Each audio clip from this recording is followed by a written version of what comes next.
Masuknya Ketua Umum Partai Demokrat Agus Harimurti Yudhoyono dalam Kabinet Indonesia Maju menjadikan Partai Demokrat kembali menduduki kursi pemerintahan bersama PDI Perjuangan.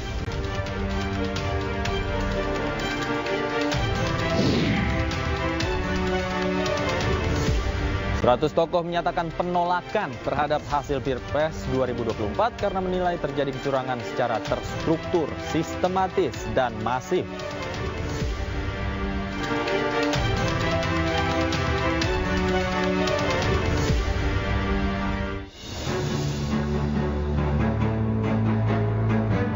Halo, selamat malam pemirsa, selamat datang di iNewsroom bersama saya Davi Pratama. Pemirsa, kami akan membahas berita utama secara mendalam, komprehensif, dan tentunya eksklusif.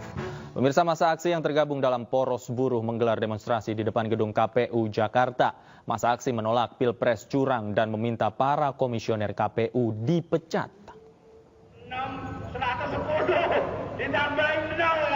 Dengan membawa spanduk, masa aksi ini berunjuk rasa di depan KPU Jakarta pada Rabu siang. Dalam aksinya, mereka menuntut diantaranya menolak Pilpres curang, diskualifikasi Capres-Cawapres yang diduga curang, meminta para komisioner KPU dipecat, hingga melakukan audit IT KPU. Akibat massa yang memadati area sekitar Jalan Imam Bonjol sempat terjadi kemacetan.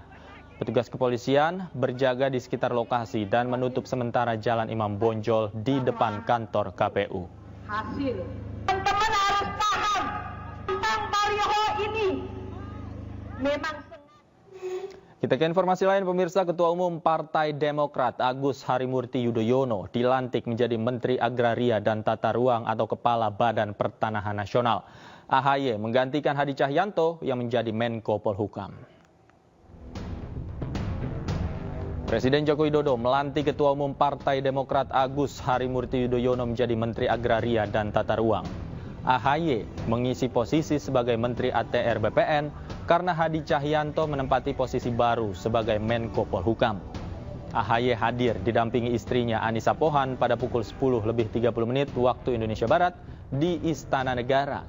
Usai dilantik, AHY mengatakan memiliki komitmen untuk melanjutkan sejumlah program dan target yang telah dicanangkan oleh Hadi Cahyanto.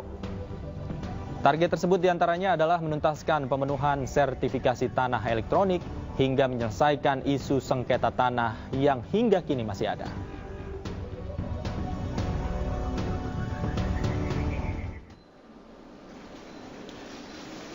Sementara itu, Presiden juga melantik Hadi Cahyanto sebagai Menko Polhukam. Hadi diambil sumpahnya menggantikan Mahfud MD yang sebelumnya mengundurkan diri karena mengikuti kontestasi Pilpres 2024. Usai dilantik pada Rabu pagi, Hadi Cahyanto langsung bertolak ke kantor Menko Polhukam dan menggelar serah terima jabatan. Serah terima jabatan dilakukan oleh Hadi dan Tito Karnavian yang sebelumnya menjabat sebagai PLT Menko Polhukam. Hadi dan Tito kemudian menandatangani surat serah terima jabatan.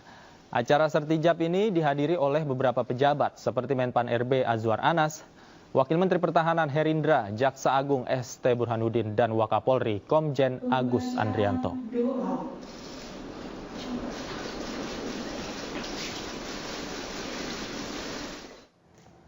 Pemirsa, masuknya Ketua Umum Partai Demokrat Agus Harimurti Yudhoyono dalam Kabinet Indonesia Maju menjadikan Partai Demokrat kembali menduduki kursi pemerintahan bersama PDI Perjuangan. Dan kini tersisa Partai Keadilan Sejahtera yang masih menjadi oposisi.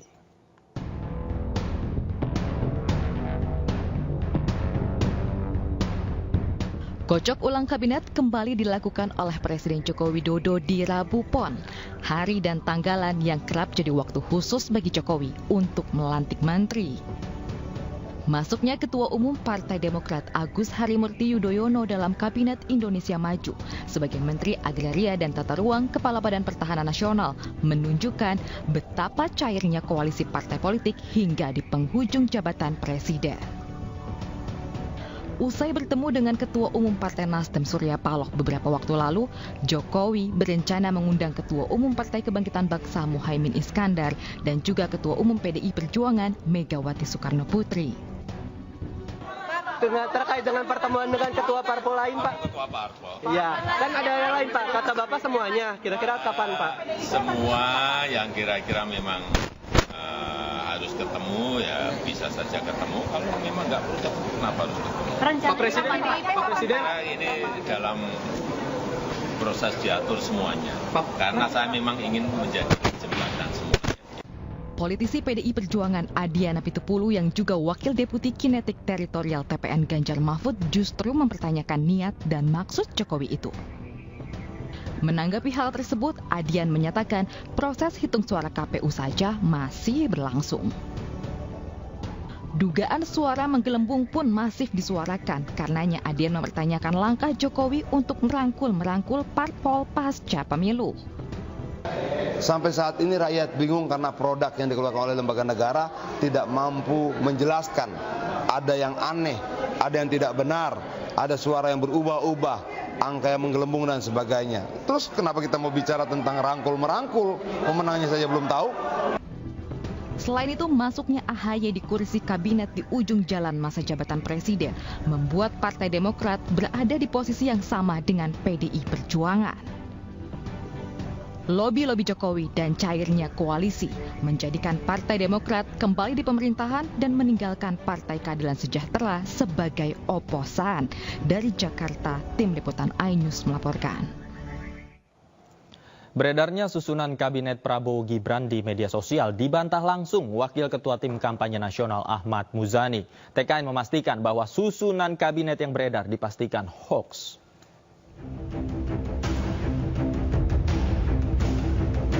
Media sosial dihebohkan dengan beredarnya susunan kabinet pasangan Capres-Cawapres Prabowo Gibran.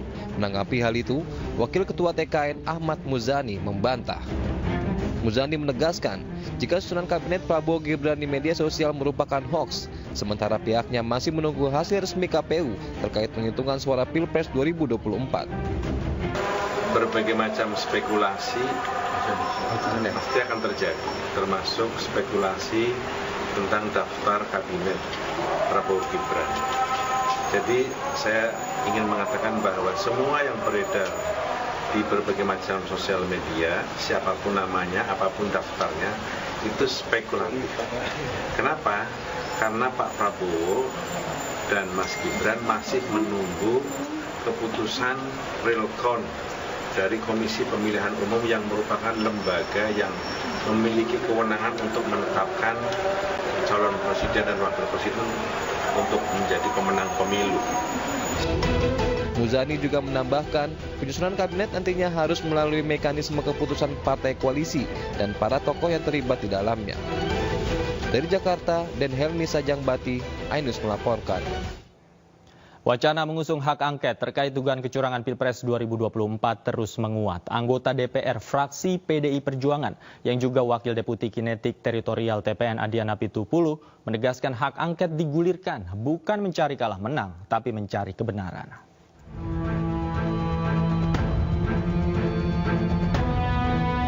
Capres nomor urut 3 Ganjar Pranowo mendorong partai pengusungnya menggulirkan hak angket di DPR terkait dugaan kecurangan Pilpres 2024. Dugaan kecurangan pada Pilpres 2024 mesti disikapi.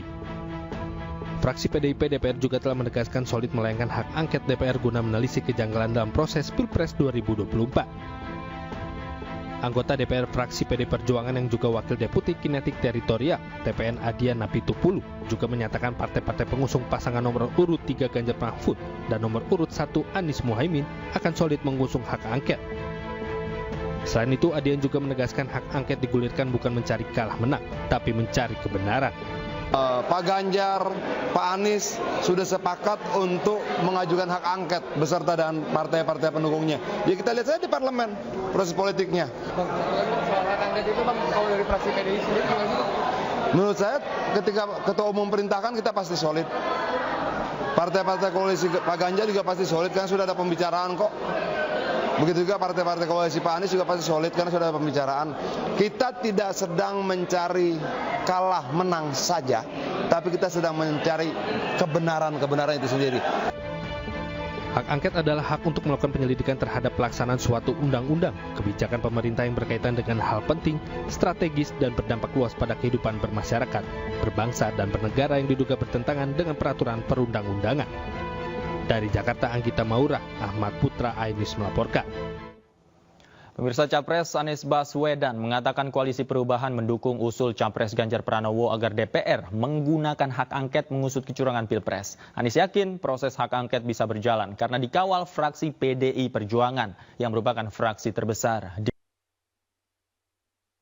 DPR. Kami melihat itu ada inisiatif yang baik.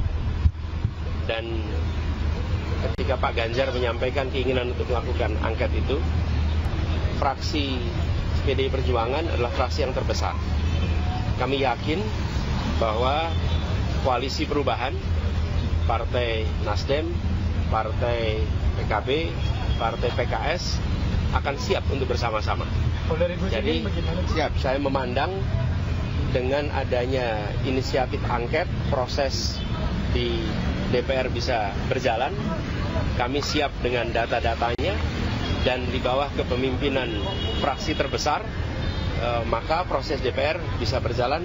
Saya yakin Partai Koalisi Perubahan siap untuk menjadi bagian dari itu. 100 tokoh menyatakan penolakan terhadap hasil Pilpres 2024 karena menilai terjadi kecurangan secara terstruktur, sistematis, dan masif. Usai jeda kami segera kembali. Tetaplah di iNewsroom.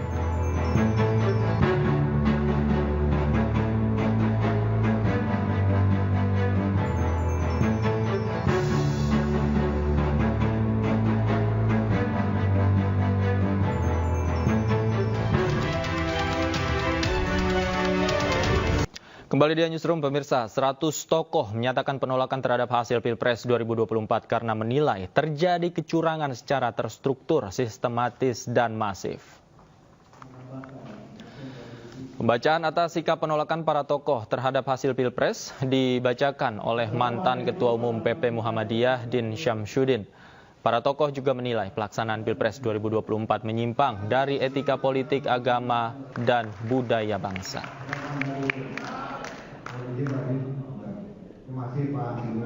Kami dengan penuh keyakinan dan kesadaran menilai bahwa Pilpres 2024 curang secara sistematis, secara terstruktur, sistematis, dan masif, bahkan disengaja. Maka oleh karena itu, tolong diperhatikan posisi kali ini, mendesak dilakukannya audit forensik terhadap ID KPU. Ini sudah pikiran banyak orang juga. Maka kita akan saling bekerja sama mendorong adanya audit forensik, dan kami menyiapkan ahli, terutama untuk membuktikan sebuah penghinaan terhadap negara, yaitu adanya server di luar negeri, tepatnya di Singapura. Yang kedua, pengenaan sanksi hukum dan etik atas mereka yang melakukan pelanggaran. Nanti apakah ada lembaga penegak hukum negara yang melakukan itu, atau kita tunggu ada kawan-kawan yang akan melakukan People's Tribunal. Yang ketiga, nah ini agak tenahan, mohon maaf, di antara kami belum ada kesepakatan karena ada beberapa pikiran. Tadi banyak didengar polnya tinggi agar dilakukan pemilu Pilpres ulang secara menyeluruh dari awal. Ada juga yang tidak setuju karena boleh jadi hal demikian menguntungkan pihak tertentu. Maka posisi dari pernyataan ini, pemulangan penghitungan suara berdasarkan hasil pemungutan suara di TPS sampai kemarin kita tuh yang telah diverifikasi keabsahannya. Jadi bukan hanya rekapitulasi di TPS sampai C1 diverifikasi, karena ada perolehan suara sebuah atau paslon tertentu melebihi jumlah total pemilih di TPS itu. Dan untuk membahas selengkapnya kami telah bergabung atau sudah bergabung bersama kami di studio pengamat politik Universitas Negeri Jakarta Ubedillah Badrun, dan melalui sambungan Zoom telah hadir juga Sekjen PBNU Saifullah Yusuf atau Gus Ipul. Saya langsung sapa, selamat malam Kang Ubed, apa kabar? Selamat malam Mas Tabi. Apa kabar? Alhamdulillah sehat. Sehat ya. Gus Ipul, assalamualaikum, selamat malam. Waalaikumsalam, selamat malam. Mohon maaf ya kalau gambar dan suara saya kurang bagus. Oke, nggak apa-apa Gus, yang penting audionya aman. Saya kasih kesempatan Gus Ipul terlebih dahulu. Gus Ipul, menyikapi tadi ada pernyataan sikap yang dibacakan langsung oleh Pak Din Samsyudin dan lain-lain.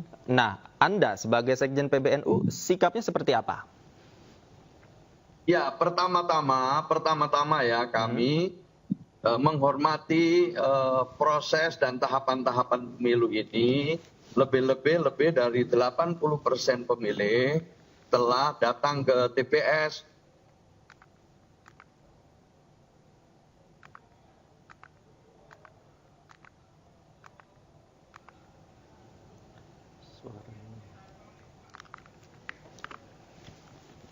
Kita sampaikan apresiasi itu dulu, bahwa pemilih meluangkan waktu dan datang ke TPS.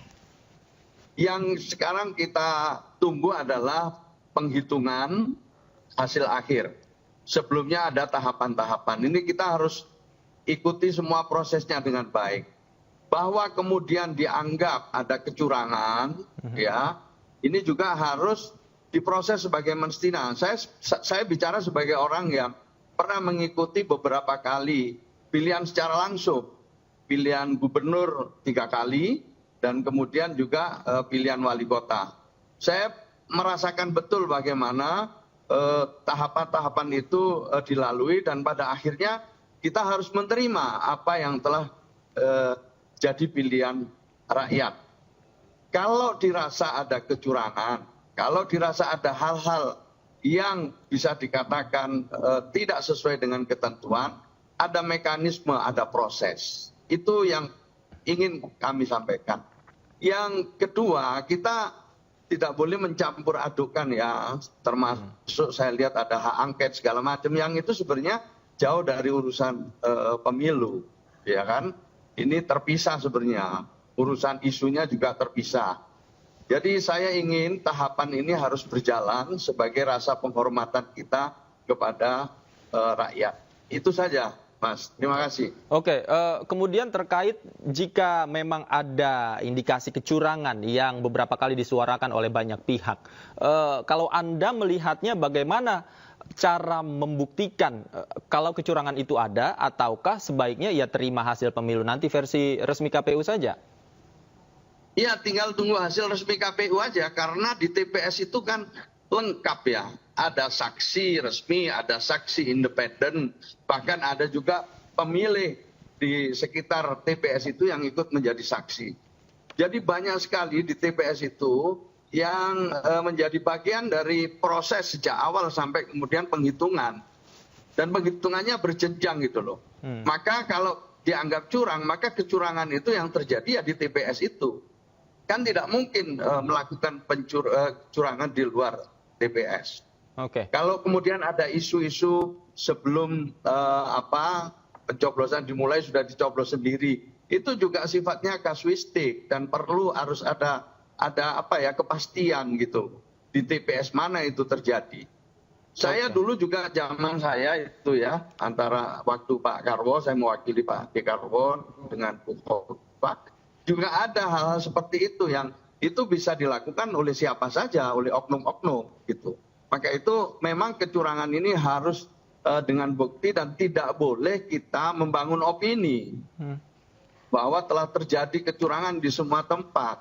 Kalau lihat di TPS-TPS khususnya di tempat saya ya, di Jawa Timur umumnya, ya semua itu dilakukan dengan mekanisme yang sama kan.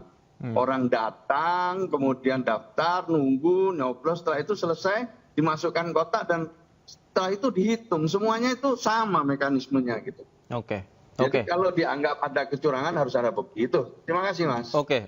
Saya ke Kang Ubed. Kang Ubed, tidak boleh ada penggiringan opini bahwa kecurangan terjadi di semua tempat. Jadi kalau kita misalnya melihat ada indikasi kecurangan di TPS, apakah ini terjadi hanya di TPS atau dari sebelum-sebelumnya indikasinya? Jadi sebetulnya pertama saya kira kita memberikan apresiasi kepada semua kelompok masyarakat yang memberikan pernyataan, termasuk yang 100 tokoh itu ya. Karena ruang untuk merdeka berbicara, kemudian menyampaikan protes atau menyatakan sikap menolak hasil pemilu karena terjadi kecurangan terstruktur, sistematis dan masif, itu kan hak untuk menyampaikan pendapat. Dan sebetulnya kalau secara analitik begitu, apa yang dilakukan oleh 100 tokoh itu adalah bentuk kegelisahan kaum terpelajar sebetulnya, karena mereka adalah ada sejumlah profesor di dalamnya, kemudian juga cendekiawan dan beberapa aktivis, seluruh tokoh mahasiswa dan sebagainya. Karena lihat komposisi di dalam 100 tokoh itu adalah orang-orang terpelajar, saya menangkapnya itu adalah kegelisahan kolektif dari kaum terpelajar. Nah, tinggal bagaimana kemudian kita menelusuri argumen apa yang membuat mereka mengatakan bahwa ini terjadi kecurangan terstruktur, sistematis dan masif. Tentu kita merujuknya pada undang-undang, Mas. Yang dimaksud terstruktur itu di dalamnya dimaknai bahwa ada struktur kekuasaan yang terlibat di dalam upaya pemenangan. Jadi melihat pemilu itu bukan pada hari pencoblosan saja, tapi pada hari sebelum pencoblosan dan seterusnya, di masa-masa kampanye dan seterusnya. Maka argumen terstruktur itu ada celah yang memungkinkan itu ditemukan data-datanya atau fakta-faktanya kan, karena ada keterlibatan struktur kekuasaan dari persoalan MK, dari persoalan KPU, dari persoalan para menteri, dari persoalan capres presiden yang cawe-cawe dan seterusnya kan. Itu kan narasi yang sempat muncul di publik dan tidak bisa dibantah karena itu adalah sebuah fakta. Nah, sistematis kalau merujuk undang-undang itu ya dimaknai sebagai sebuah agenda yang terencana. Jadi kalau proses untuk memenangkan calon tertentu dengan rencana-rencana yang mengabaikan etika dan moral dan undang-undang, maka dia bisa disebut sebagai sistematis. Nah, masif itu bisa karena ada di mana-mana. Misalnya menggerakkan kepala desa, misalnya. Kenapa tiba-tiba undang-undang desa disahkan sebelum hari pemilihan, misalnya. Lalu kenapa sih ada capres tertentu yang mengumpulkan kepala desa dan seterusnya. Itu terjadi di banyak desa, itu kan terlihat masivitasnya di situ. Nah, kalau argumen semacam itu, maka sebetulnya perlu diuji datanya kan. Nah, tempat di mana untuk menguji kebenaran TSM itu di pengadilan. Pengadilan di mana? Di Bawaslu, lalu di Mahkamah Konstitusi misalnya. Misalnya kalau yang angket itu sebenarnya juga ada kaitannya, Gus Ipul ya, dengan suasana pemilu sebetulnya. Karena penggunaan anggaran untuk bansos itu yang kemudian dilakukan menjelang pemilu. Artinya hak angket ini digunakan undang-undang keuangan negara ya. Spesifik untuk penggunaan bansos saja. Iya, diantaranya kan itu. Hak angket kan diantaranya adalah menuntut bagaimana kemudian penggunaan bansos itu tidak sesuai dengan APBN yang telah ada sebelum. Harusnya pakai APBNP kan misalnya begitu. Tapi ini tidak sesuai dengan undang-undang keuangan negara. Itu bisa terjadi, upaya itu bisa dibenarkan. Baik. Saya ke Gus Ipul. Gus Ipul, tadi sebenarnya indikasinya dikatakan terjadi tidak hanya di pencoblosan saja kecurangannya, tapi indikasinya ini sejak sebelum pencoblosan. Tadi disebutkan ada dari MK, kemudian juga indikasi kecurangan di bagi-bagi bansos dan pengerahan aparatur negara begitu. Nah, ini kan indikasi ditemukan sejak sebelum pencoblosan. Apakah Anda melihat ini juga sebagai salah satu indikasi kecurangan, Gus Ipul? Ya, kita ada otonomi daerah toh. Kabupaten kota itu dipimpin oleh yang partai berbeda-beda juga gitu.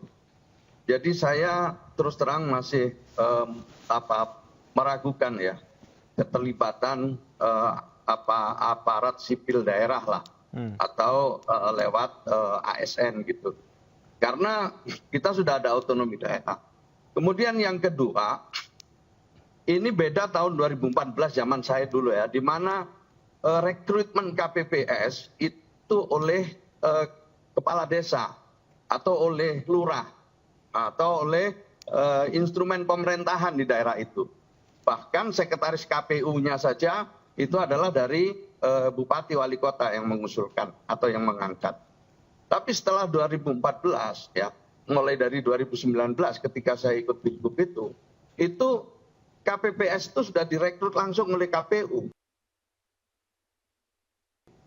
Jadi ini juga mengurangi, paling enggak menekan kecurangan-kecurangan di TPS.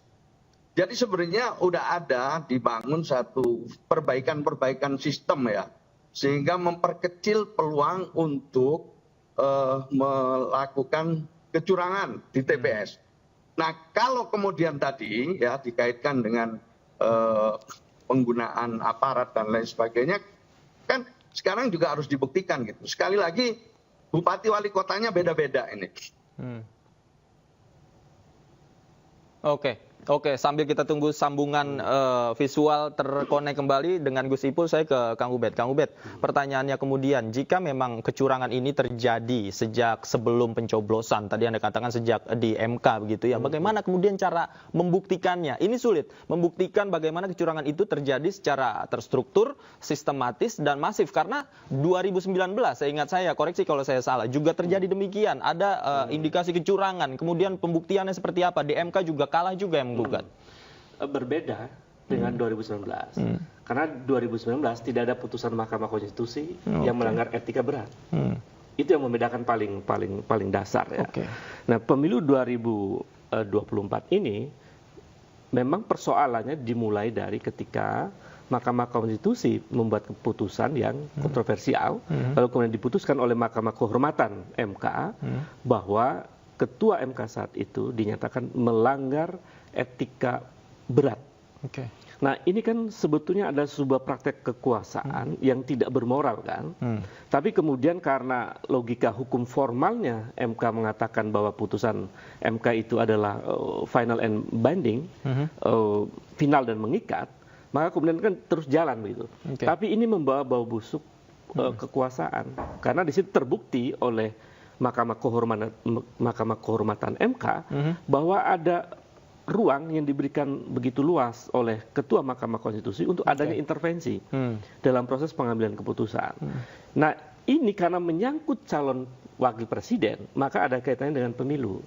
Jadi memang dari awal sudah terbaca seperti itu. Lalu kemudian menjelang menjelang pemilu tanggal 14, itu kepala-kepala desa ada agenda di situ.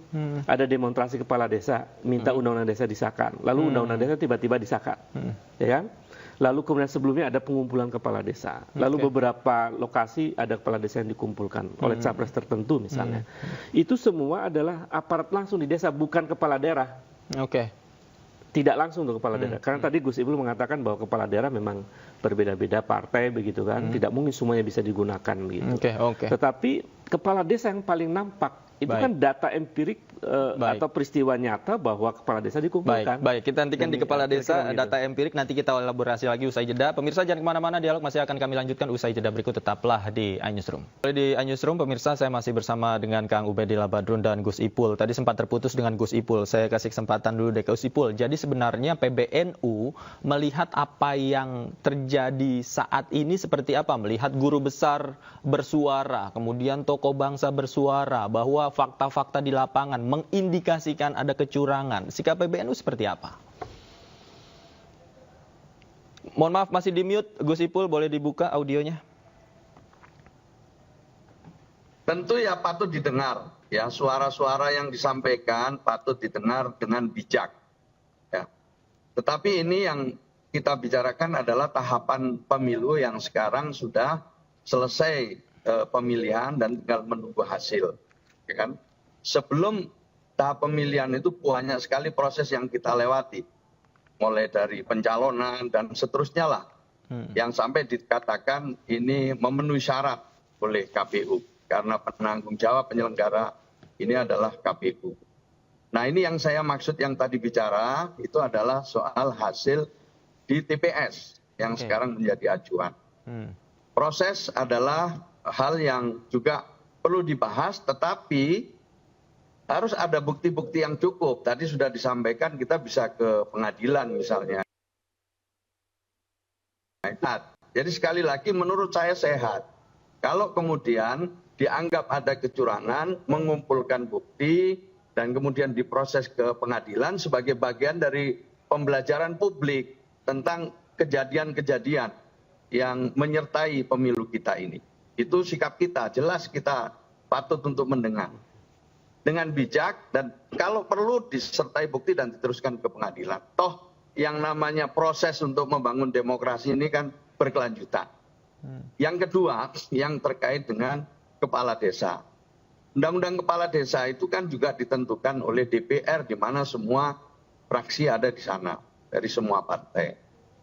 Dan kepala desa itu pada dasarnya juga di daerahnya dekat dengan partai politik yang ada.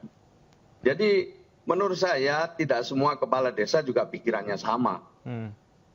Macam-macam juga pikirannya kepala desa itu. Hatinya juga macam-macam. Tidak bisa disamaratakan.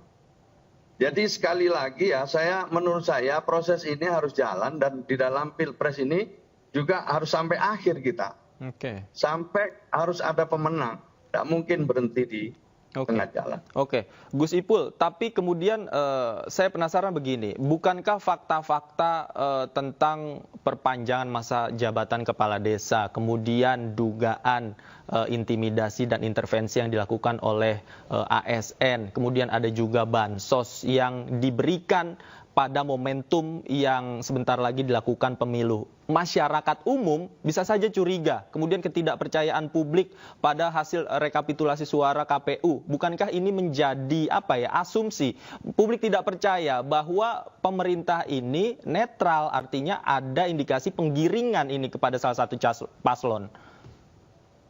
Ya, pertama-tama saya harus menyampaikan bansos ini bukan diberikan pada saat menjelang pemilu, tapi setiap tahun.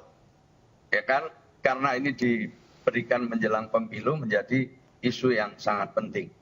Ya kan, tuh. Yang kedua, kita ini menganggap masyarakat, saya terutama meyakini masyarakat ini sudah paham lah. Masyarakat ini sudah paham, sudah mengikuti Pilpres juga berulang-ulang gitu. Masyarakat juga mengerti, tidak semuanya masyarakat memilih itu karena bansos, ya kan? Jadi sekali lagi kita tidak bisa samaratakan. Kadang apa pikiran kita tidak sama dengan pikiran teman-teman, saudara-saudara kita yang ada di bilik suara. Jadi hati kita, pikiran kita kadang berbeda. Kita kadang salah paham. Oke, saya ke Kang Ubed. Kang Ubed, tadi dikatakan bansos ini sebenarnya program setiap tahun. Kemudian bagaimana bisa diasumsikan bansos ini katakanlah sebagai insentif menjelang pemilu? Karena bukan jadwalnya pemberian bansos di menjelang hari tanggal pemilu. Ya, jadwalnya kan sebenarnya bisa bulan Juni kalau tidak salah. Ya. Itu bisa menjadi jadwal yang rutin, jadi terlihat begitu. Kemudian besaran jumlah bansos itu kan naik 20 triliun. Jadi dengan total sampai 496 triliun ya. Kalau tidak salah nanti tolong di cross check. Artinya, tapi yang jelas bertambah 20 triliun. Dan lebih besar daripada masa Covid. Jadi itu kan kemudian menimbulkan satu tanda tanya besar. Gitu. Menurut saya kalau ingin tidak menimbulkan pertanyaan besar, jangan lakukan perilaku yang menimbulkan interpretasi yang seperti itu. Gitu. Problemnya ini secara vulgar melakukan agenda itu. Jadi saya kira ya argumennya teman-teman yang 100 tokoh itu menyebutkan diantaranya terstruktur itu adalah ada pemberian bansos, kemudian memanfaatkan kepala desa dan seterusnya. Itu memang basisnya peristiwa gitu, atau data yang faktual. Momentumnya dan seterusnya. Saya kira, tapi Gus Ipul tadi sudah cukup bijak melihat bahwa ya kita perlu dengar pandangan-pandangan 100 tokoh itu lalu dibuktikan di pengadilan. Saya kira pada titik itu kita memiliki satu perspektif yang sama, termasuk juga kaum akademisi bahwa memang pemilu ini perlu diuji. Di antara ujian penting itu adalah bagaimana kejujuran praktek elektoral itu terjadi. Di antaranya untuk menguji kejujuran itu adalah lewat pengadilan di Bawaslu maupun di Mahkamah Konstitusi. Supaya menjadi pembelajaran di pemilu-pemilu sesudahnya. Kalau ini dibiarkan, Ini berbahaya juga karena seolah-olah misalnya kita membiarkan praktek-praktek yang bertentangan dengan kejujuran, misalnya. Kita membiarkan praktek elektoral yang justru bertentangan dengan moralitas dan etik politik. Nah, kalau pembiaran itu terus dibiarkan begitu saja, itu kan akan membentuk pandangan publik. Oh, ternyata untuk memenangkan kontestasi itu kita abaikan saja semua hal-hal yang bersifat etik dan moral itu, misalnya. Akhirnya kan orang kemudian, apalagi ini generasi Z yang begitu banyak ya, generasi milenial dan Z yang begitu banyak, mereka bisa punya persepsi yang begitu permisif terhadap berbagai hal yang justru bertahan dengan hal-hal etik dalam politik. Oke, baik. Jadi yang rugi sebenarnya bangsa kita, generasi kita menjadi rusak kan secara moral politik. Ada krisis kepercayaan juga, Gus Ipul. Ini juga ada krisis kepercayaan juga. Akhirnya masyarakat ketika melihat situasi yang terjadi hari ini, kemana mereka harus melaporkan ke KPU, ada indikasi bahwa data rekapitulasi begitu dimanipulasi. Kemudian kemana ke aparatur negara juga kemarin ada indikasi bahwa melakukan intervensi. Akhirnya timbul ketidakpercayaan publik terhadap lembaga-lembaga pemerintah. Bukankah ini jika dibiarkan juga akan bahaya nantinya, Gus Ipul? Ya, kita harus membangun kepercayaan bersama-sama, gitu loh. Maka itu saya lebih senang kalau diskusinya itu memang tidak hanya berdasarkan satu asumsi atau prasangka. Tuh, jadi ini yang penting, ya kan? Apalagi terus terang aja ini diskusinya itu setelah setelah selesai kita pilihan di TPS. Tuh. Nah, saya setuju bahwa wacana ini ya harus bergulir terus ke depan untuk melakukan perbaikan-perbaikan, gitu loh, tentang misalnya bagaimana bansos ini. Karena bansos ini jadi kebutuhan juga di bawah. Ya, kalau misalnya ke depan ada aturan, ada undang-undang ya yang mungkin membagi bansos itu tidak terlalu dekat dengan pemilu dan lain sebagainya, itu bisa aja ke depan untuk perbaikan-perbaikan. Ya. Tapi saya ingin menyampaikan sekali lagi, saya yakin banyak sekali para pemilih kita itu yang tidak mempertimbangkan bansos. Karena mereka sudah menganggap bansos ini bagian dari hak kita, gitu. Jadi mereka memang ada ada ukuran-ukuran tersendiri.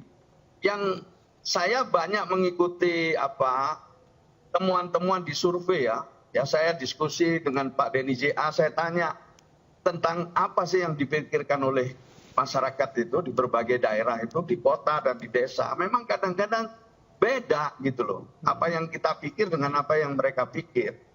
Yang kita kadang-kadang kita anggap kita nggak suka, tapi mereka justru sebaliknya mereka suka. Ini ada hal-hal yang harus dipahami oleh kita semua. Nah, untuk ke depan, maka semua itu para kandidat harus melakukannya itu secara terukur gitu loh. Secara sistematis, ini pelajaran yang penting ya. Saya bukan memuji, saya lihat Pak Prabowo itu memang dari awal merancang pencalonannya itu dengan menggunakan hasil survei. Sehingga langkah-langkah yang dibikin itu terukur gitu loh. Terukur semua, bahkan mungkin mencari pasangan pun diukur dari awal. Nah, yang lain ini saya mohon maaf, mungkin spontan, sehingga agak repot, kita agak sulit juga mengukur dari hari ke hari tentang kampanye mereka. Jadi ini faktornya banyak ya, yang harus fair kita lihat proses ini dengan baik. Oke, tapi kalau terjadi pelanggaran tadi, Anda setuju bahwa ini akan diproses di pengadilan jika terbukti siapapun ini akan merubah hasilnya barangkali nanti? Iya, setuju sekali dibawa ke pengadilan. Saya mengalami 2 kali pilgub itu kita mengalami dibawa ke Mahkamah Konstitusi. Tetapi memang selisihnya kecil. Selisihnya hanya 3-4%, itu pun hanya di Pulau Madura yang Pak Mahfud MD menjadi ketua MK waktu itu. Ketua majelisnya juga Pak Mahfud. Jadi selisihnya itu 3%, 4% gitu. Dan kalau ini dibuktikan dengan baik akan merubah hasil daripada penghitungan. sehingga dilakukan persidangan yang cukup alot waktu itu. Membawa saksi-saksi lengkap. Ya akhirnya dilakukan pemilihan ulang. Jadi ada PSU, pemilihan, jadi namanya sistematis terukur tadi itu bermula pada saat kami bersengketa di MK. Tapi kalau selisihnya terlalu besar seperti ini, ya mohon maaf, apakah bisa diproses? Saya tidak tahu ya, selebihnya ke Mahkamah Konstitusi. Tapi sekali lagi kita menghargai kalau itu disertai bukti dan dibawa ke pengadilan. Baik. Kang Ubed, tadi dikatakan bahwa sebenarnya bisa saja jika terbukti ada kecurangan di sana dilakukan pemungutan suara ulang. Tapi apakah hasilnya nanti akan signifikan mengubah hasil dengan selisih yang tadi Gus Ipul katakan begitu besar? Di banyak peristiwa pemilu, termasuk pilkada, itu dua-duanya ada kemungkinan, Mas. Bisa berubah hasil pemilu itu, memenangkan calon yang lain, bisa juga tidak berubah. Tergantung berapa selisihnya sebetulnya. Karena misalnya kayak fakta kalau tidak salah gubernur di NTB ya, kalau tidak salah, atau termasuk di Maluku Utara kalau tidak salah, itu terjadi PSU misalnya, pemilihan suara ulang dan kemudian merubah suara. Jadi bisa ada juga yang tidak merubah karena selisihnya terlalu jauh. Nah persoalannya bukan sekedar angka-angka di situ, problem pemilu sekarang.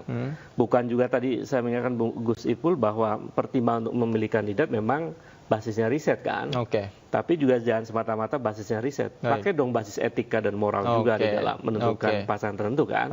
Jadi itu yang sebetulnya membuat perkara ini atau persoalan pemilu ini menjadi panjang karena dimulai dengan cacat moral. KPU juga dinilai melakukan pelanggaran etik. Jadi sebenarnya dua problem itu yang menjadi persoalan yang akhirnya berdampak kemana-mana. Nah, saya kira itu saja catatan saya. Baik. Tidak hanya parameter angka-angka dalam riset, tapi juga parameter etik juga harus diukur. Apapun hasilnya nanti, yang penting prosesnya berjalan dengan baik dan di pengadilan. Semua hal bisa dibuktikan di pengadilan ya, agar memuaskan masyarakat yang tidak puas terhadap hasil pemilu ini. Terima kasih Kang Ubed sudah hadir bersama kami di studio. Gus Ipul, terima kasih juga sudah meluangkan waktu bersama kami di iNewsroom. Sehat selalu, selamat malam Bapak-Bapak. Pemirsa, ahli hukum tata negara Refli Harun debat panas dengan pengamat politik M. Kodari. Dalam adu argumentasi tersebut, Refli Harun mempertanyakan apakah Kodari bagian dari tim sukses paslon nomor urut 2. Namun Kodari hanya menjawab bahwa dirinya merupakan ketua umum gerakan sekali putaran. Tidak ada yang bisa menjamin bahwa rekap manual pun tidak bermasalah. Itu kuncinya. Kalau saya menduga, ini baru dugaan yang kemudian akan kita buktikan ke depan.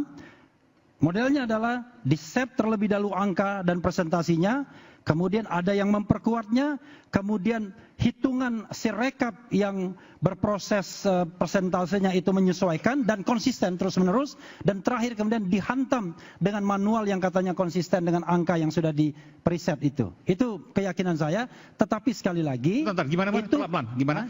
Jadi di-set dulu? Ya, ini analisis ya. Analisis saya sebagai lawyer. Ya. Gini, kita ingin meyakinkan bahwa kita akan menang. Karena itu saya sudah sewa, ya kan, stadion 2 hari sebelumnya. Itu kata Tempo kan? Saya sudah set alat-alat untuk ngomong-ngomongnya. Yang kata teman saya yang biasa bikin pertunjukan, nggak bisa itu disiapkan hanya 2 jam. Hanya bisa disiapkan sehari sebelumnya dan sewanya 2 hari sebelumnya. Artinya saya sudah tahu bahwa saya akan menang pada tanggal 14. Sebelum ya. Nah, karena itulah kemudian kita menduga bahwa ada sebuah desain untuk menentukan dulu hasil pemilunya. Makanya saya tadi katakan, ada anggota KPPS datang kepada saya, lalu dia berhasil membuka yang namanya sirekap pada pukul 13. Padahal belum dilakukan rekapitulasi, belum dilakukan penghitungan suara. 13 waktu Indonesia Barat itu? Ya. Dan TPS-nya di Indonesia Barat? Indonesia Barat. 4 provinsi di Sumatera dan 1 provinsi di Jawa. Dia melihat sudah ada isinya itu barang. Sirekap itu. Ada ribuan katanya TPS ada isinya. Dan itu Anda sudah dapatkan dan Anda akan laporkan nanti? Iya, itu bagian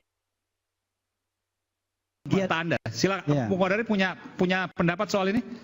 Pertama soal bahwa sudah menyiapkan acara deklarasi atau acara perayaan dan sudah pesan perlengkapan segala macam, itu jawabannya gampang sekali.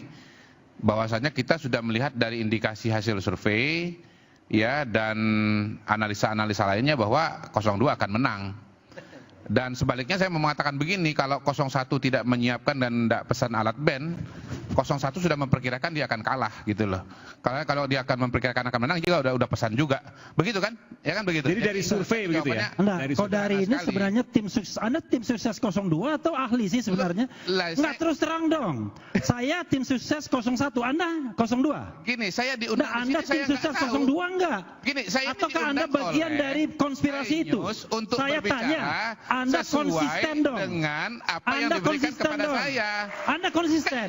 Kalau Anda menjadi bagian dari konspirasi itu, katakan di publik, saya Kodari yang pertama kali mempromosikan Prabowo Jokowi untuk menjadi pasangan, dan saya menginginkan Prabowo Jokowi untuk bersatu dan memenangkan pemilihan di Indonesia. Omong dong. Nggak penting. Jangan itu. kemudian Anda membela 02, tetapi Anda tidak berani deklarasi bahwa Anda pendukung 02. Nggak penting itu. Semua orang sudah tahu. Jantan dong, jantan. Jadi orang jangan pengecut. Semua orang sudah tahu bahwa saya ketua umum gerakan sekali putaran. Kenapa Anda masih nanya? Berarti Anda kurang gaul. Minta maaf. Sesuatu yang sudah diketahui semua orang, Anda masih bertanya kepada harus saya. Harus dibedakan. Itu kan Anda bisa bilang omon-omon, ormas dan lain sebagainya. Anda bilang saja, kalau Anda tim sukses 02. Saya juga analis, saya juga peneliti. Anda diundang sebagai apa di sini? Anda memberikan identitas Anda diundang kepada sebagai apa di sini? Terserah saya. Anda diundang sebagai apa? Ini wilayahnya diundang sebagai apa di sini? Ainus yang undang. Diundang sebagai apa? Sebagai apa ya? Bukan wilayah saya, ini wilayahnya Ainus. Diundang sebagai Kodari, tadi tanyakan, apakah Anda mau menyatakan bahwa Anda bagian dari 02? Begini, ya atau tidak itu? Ada pengamat, ada ahli yang kemudian berpura-pura independen, tetapi dia menjadi bagian dari konspirasi itu. Itu yang saya tentang. Karena itu Refli Harun mengatakan saya bagian dari 01. Saya jujur mengatakan tidak main di belakang, main di depan. Ya. Oke. Bung Kodari silakan. Oke, jadi balik lagi ya. Anda mau berdiri juga nggak apa-apa. Jawab itu dulu. Anda mau berdiri juga nggak apa-apa. Nggak perlu, udah cukup kok. Dengan kalimat saya sudah mengatakan dengan jelas. Debat panas terjadi juga antara Rocky Gerung dengan Ketua Bawaslu Rahmat Bagja. Rahmat Bagja meyakini bahwa data rekapitulasi di aplikasi Sirekap tak perlu digubris karena sudah ada penghitungan secara manual. Sementara Rocky Gerung menilai jika aplikasi Sirekap merupakan alat bantu vital jika digunakan dengan jujur. Rocky juga menegaskan perencanaan kejahatan dan kecurangan pemilu 2024 dimulai sejak putusan MK soal batas usia capres-cawapres. Di mana diterangkan bahwa yang rekap itu informal, yang manual itu formal. Di mana diterangkan? Undang-undang, Pak. Undang-undang 7 tahun 2017 yang dipakai adalah manual rekapitulasi berjenjang. Oke, ngerti itu. Artinya bukan informal dan formal, legal atau tidak legal. Berarti yang rekap tidak legal. Ya, enggak gini. Alat bantu sebutannya. Yang dipakai untuk kemudian sampai ke tingkat pusat adalah manual rekapitulasi berjenjang. Oke, alat bantu. Jadi dia tidak vital. Sampai berdiri-diri. Tidak. Jadi dia tidak vital. Kalau Anda kesulitan napas, alat bantu bernapas itu vital. Jadi mengapa disebut sesuatu informal tetapi tidak bermakna itu? Karena dia cuma alat bantu. Loh, justru alat bantu itu yang diperlukan sementara alat resminya belum ada. Kan berpikirnya begitu. Jadi ngapain mengatakan bahwa yang rekap itu nggak diperlukan? Loh, dia legal juga. Bagaimana coba? Bingung kan sendiri? Itu soalnya tuh. Enggak bingung. Negara tidak mempercayai negara. Gini. Di dalam pikiranmu itu alat bantu itu tidak vital karena boleh diabaikan. Lu berhenti bernapas, diperlukan alat bantu pernapasan. Jadi vital alat bantunya. Bukan paru-parumu yang vital. Nafasnya alat masih bantunya ada. Vital. Jangan jangan dibalik. Suka balik-balik pernyataan. Enggak. Kalau gini. Yang dipakai adalah manual berjenjang. Tahu itu, saya tahu. Manual berjenjang. Benar. Jadi alat bantunya, mana alat bantunya? Joko kemudian lagi nafas, aneh banget lah. Cara jangan berpikir kemudian, gini ya. Itu logiknya aneh itu. Ya, saya terangin gimana keanehan pikiranmu ya. Coba dengar ya. You anggap, kenapa you percaya pada yang manual? Karena you tahu akan ada perencanaan kejahatan. Setiap penundaan ada perencanaan kejahatan. Jadi dari awal Anda menganggap bahwa ini ada kejahatan, karena itu kalau dia direkap itu bisa ada kejahatan. Karena itu pindah ke yang manual. Kan begitu jalan pikirannya kan? Jadi semua yang rekap itu memang rencana kejahatan. Tetapi rencana kejahatan itu bukan di teknisnya. Bukan di 800 TPS. 800.000 TPS.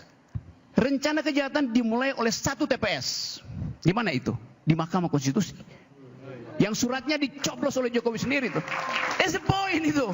Jadi jangan hindari kita bicara substansi dari kejahatan itu adalah TPS di Mahkamah Konstitusi yang ditusuk oleh Raja Wakanda.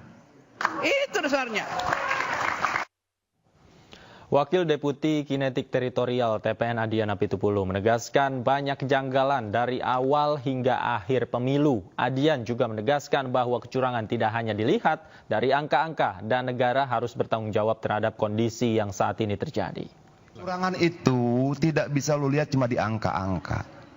Oke, rakyat nih bingung. Partai-partai bingung. Oke. Ketemu kecurangan pemilu. Ngaduinnya kemana? MK, ada pamannya.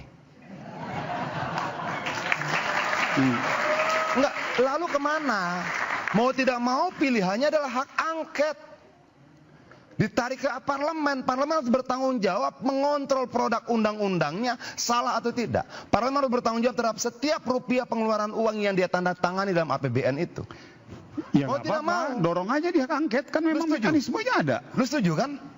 Bahwa kalau teman-teman mau mendorong di hak angket silakan, tapi bahwa Golkar mau setuju itu nanti dulu. Oh, bukan, artinya bukan begini. Ya kan?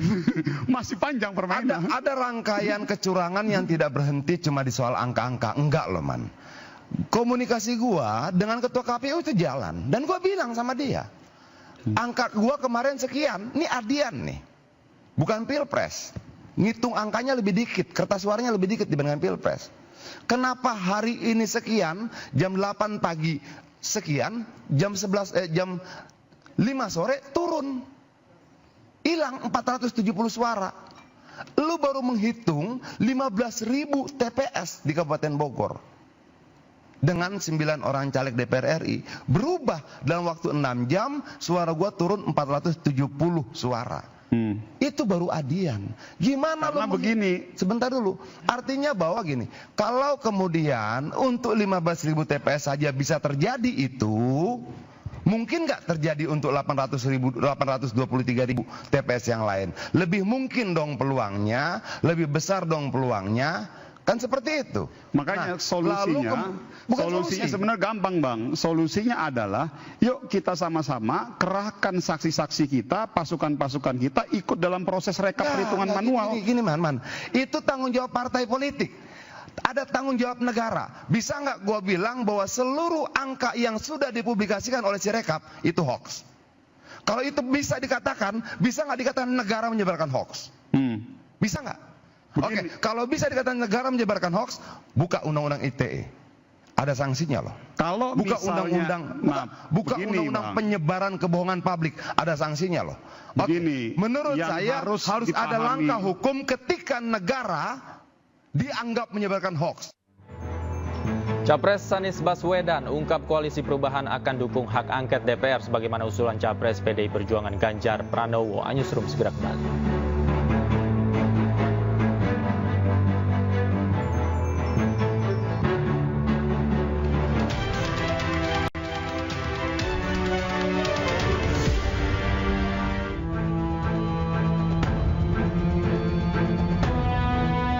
Capres nomor urut 3 Ganjar Pranowo mendorong partai pengusungnya menggulirkan hak angket di DPR terkait dugaan kecurangan Pilpres 2024.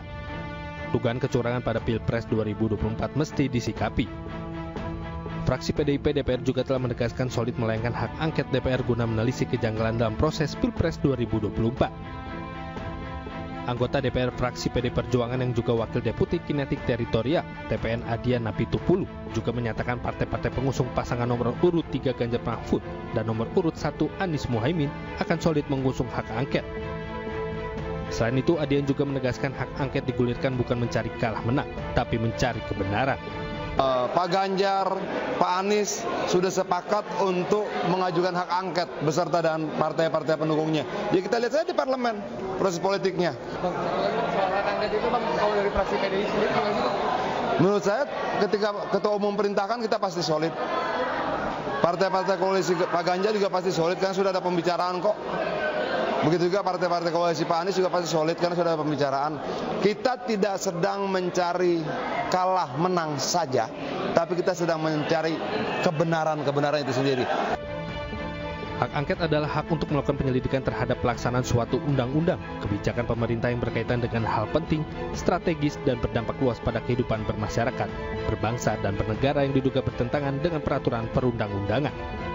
Dari Jakarta, Anggita Maura, Ahmad Putra Ainis melaporkan. Capres Anies Baswedan mengatakan Koalisi Perubahan mendukung usul Capres Ganjar Pranowo agar DPR menggunakan hak angket mengusut kecurangan Pilpres. Anies yakin proses hak angket bisa berjalan karena dikawal fraksi PD Perjuangan yang merupakan fraksi terbesar di DPR. Ketika kita mendengar akan dilakukan, kami melihat itu ada inisiatif yang baik. Dan ketika Pak Ganjar menyampaikan keinginan untuk melakukan angket itu, fraksi PD Perjuangan adalah fraksi yang terbesar. Kami yakin bahwa Koalisi Perubahan, Partai Nasdem, Partai PKB, Partai PKS akan siap untuk bersama-sama. Jadi siap, saya memandang dengan adanya inisiatif angket, proses di DPR bisa berjalan. Kami siap dengan data-datanya. Dan di bawah kepemimpinan fraksi terbesar, maka proses DPR bisa berjalan. Saya yakin Partai Koalisi Perubahan siap untuk menjadi bagian dari itu.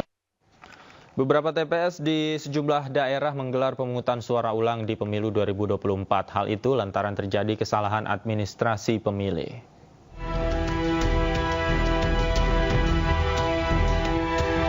Sejumlah warga berdatangan ke lokasi tempat pemungutan suara ulang atau PSU di TPS 10 Kampung Dukuh, Kelurahan Rangkas Bitung Barat, Kecamatan Rangkas Bitung, Kabupaten Lebak, Banten. Hal ini menindaklanjuti rekomendasi Bawaslu Lebak terkait temuan kesalahan administrasi berupa satu pemilih yang tidak melampirkan formulir pindah memilih. Pihak Bawaslu mengatakan pengawasan di PSU dilakukan secara melekat dan memastikan PSU berjalan sesuai dengan aturan. Sehingga proses pengawasannya juga kami lakukan secara maksimal. Nah, kesempatan ini ada Pak Waka, ada Pak Camat yang juga hadir bersama teman-teman Bawaslu dan KPU untuk memastikan tidak lagi ada kesalahan yang terjadi seperti tanggal 14. Karena PSU itu tidak boleh berulang, PSU itu hanya boleh satu kali. Nah, sehingga harus dipastikan betul tidak ada lagi kesalahan-kesalahan yang berpotensi mencederai seluruh proses yang ada di TPS 10. Hari ini kita melaksanakan PSU di mana di tanggal 14 kemarin penyelenggara di KPPS ini ada kesalahan prosedur yang dilakukan oleh kawan-kawan. Sebenarnya sih kawan-kawan sudah menetaati peraturan kami, tapi karena ada beberapa hal mungkin akhirnya itu dilakukan tanpa kesengajaan, dan tentunya ini atas rekomendasi kawan-kawan pengawas pemilu untuk dilakukannya PSU. Sementara Komisi Pemilihan Umum Kabupaten Gianyar juga menggelar pemungutan suara ulang terhadap warga di TPS 14 Desa Perin, Kecamatan Belah Batu, Kabupaten Gianyar, Bali. Hal ini dilakukan karena ditemukannya 2 orang warga dari luar daerah yang tidak masuk daftar pemilih tetapi ikut mencoblos pada saat pemungutan suara tanggal 14 Februari 2024 lalu. Satu persatu, warga yang masuk dalam daftar pemilih tetap kembali mendatangi Balai Banjar untuk menyalurkan hak pilihnya, yakni memilih calon presiden dan wakil presiden. Memastikan masyarakat itu menggunakan hak pilihnya sesuai dengan yang ada di DPR. Ini harapan kita, mudah-mudahan apa yang menjadi harapan itu tetap bisa hadir sesuai dengan kehadiran pemilih yang kemarin. Namun demikian, karena ini adalah PSU, tentu semua itu berproses dan berpeluang ketidakhadiran menjadi catatan.